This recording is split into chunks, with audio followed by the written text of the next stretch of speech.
Martineau. Le parrain de l'actualité.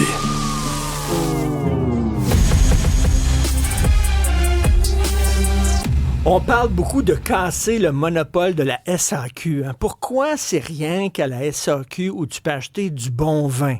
Puis ailleurs, c'est de la piquette, OK? Comment ça se fait? J'ai déjà essayé d'expliquer ça à un touriste français. Mais c'est seulement le gouvernement qui doit acheter... Puis je reviens toujours là-dessus. Imaginez-vous la Société des chaussures du Québec.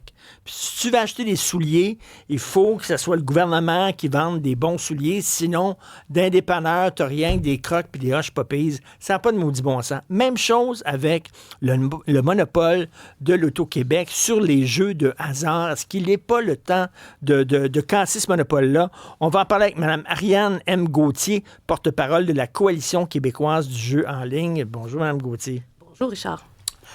Au début d'émission, j'ai cité un peu votre texte que vous publiez dans la section « Faites la différence » du Journal de Montréal sur l'Auto-Québec qui se pète les bretelles en disant « On a eu la meilleure performance des 20 dernières années » et vous m'avez fait rire dans votre texte en disant « Quand on compare à l'argent que l'Auto-Québec faisait avant, ils n'ont pas raison de se péter les bretelles, loin de là. » En fait, l'exercice qu'on a fait est assez simple. C'est qu'on a pris les résultats nets de l'Auto-Québec, diffusés dans leur rapport annuel, puis on les a ajustés pour l'inflation, simplement. Ben oui. Comme vous et moi, on fait un calcul. À chaque année, on dit, voici mon salaire, voici l'inflation. Et puis, quand on considère ce que l'Auto-Québec faisait lors de ses meilleures années autour de 2006, puis ce qu'elle fait aujourd'hui, en chiffres, ça s'approche, mais quand on applique l'inflation, on est à des kilomètres. Et donc, les résultats de l'Auto-Québec sont en fait en baisse depuis une vingtaine d'années. Puis ça, c'est quelque chose dont on parle très peu.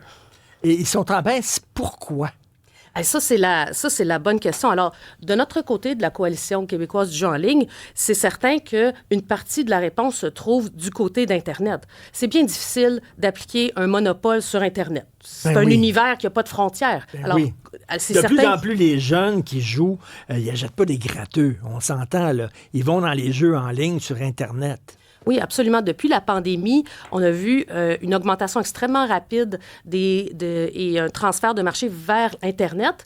Et c'est là où est-ce que la société d'État est complètement mésadaptée avec un monopole pour aller chercher cette partie du jeu-là. Alors, ce que d'autres pays ont fait, et ce qu'on suggère fortement au Québec de faire, c'est de dire, écoutez, on va inclure les joueurs privés, on va les taxer, puis on va mettre les mêmes règles de jeu responsables, que ce soit pour l'Auto-Québec ou pour que ce soit des plateformes de jeux privés en ligne.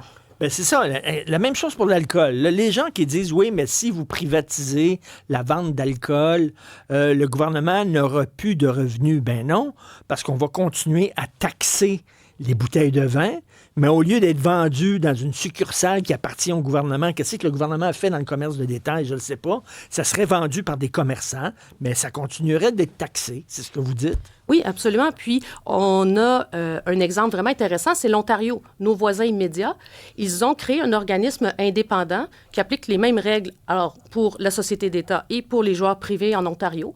Il y a une 50aine de joueurs privés qui ont obtenu une licence, donc ils peuvent opérer en Ontario. Et tout ça, les joueurs privés, ça génère... Sous supervision, il y a des audits financiers. Puis on regarde pour être sûr que c'est pas du blanchiment d'argent, que ça appartient pas à de la pègre ou au crime organisé, etc. Absolument. Donc ça, il y a des vérifications qui sont extrêmement serrées. Il y a 50 entreprises qui sont autorisées à opérer en Ontario.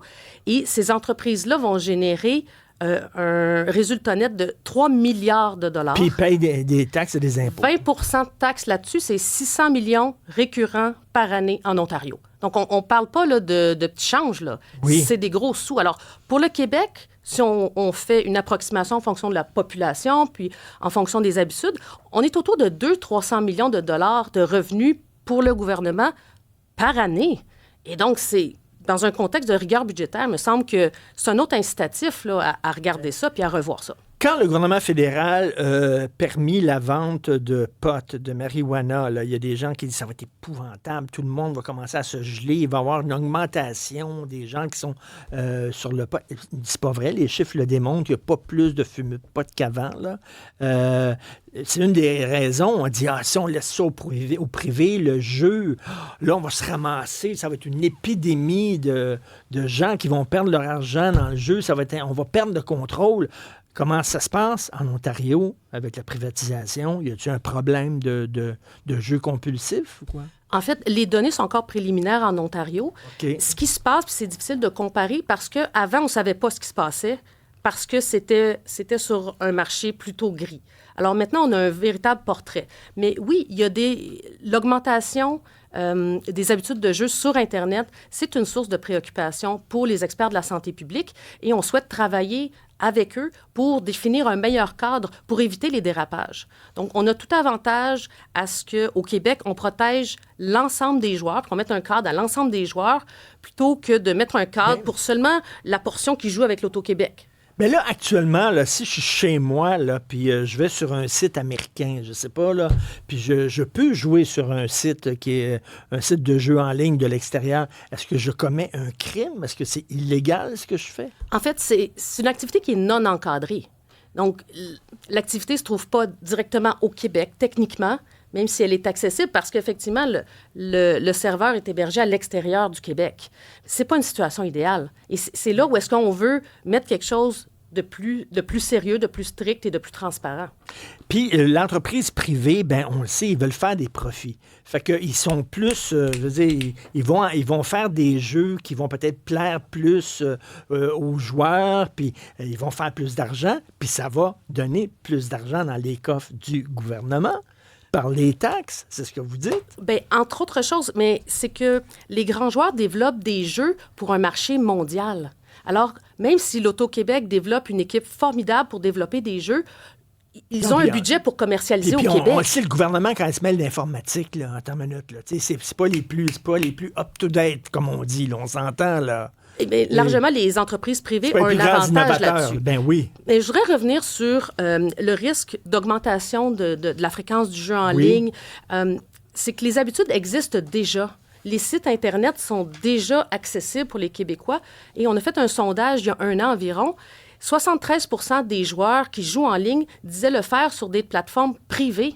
Alors, il faut l'encadrer. Donc, il ne s'agit pas d'en faire la promotion davantage. Il s'agit de l'encadrer, juste de prendre acte que ça existe et d'agir. L'Auto-Québec, ils sont hypocrites parce qu'ils disent, nous autres, on a le monopole du jeu. Hey, regardez, sur certaines réserves amérindiennes, il y a des casinos.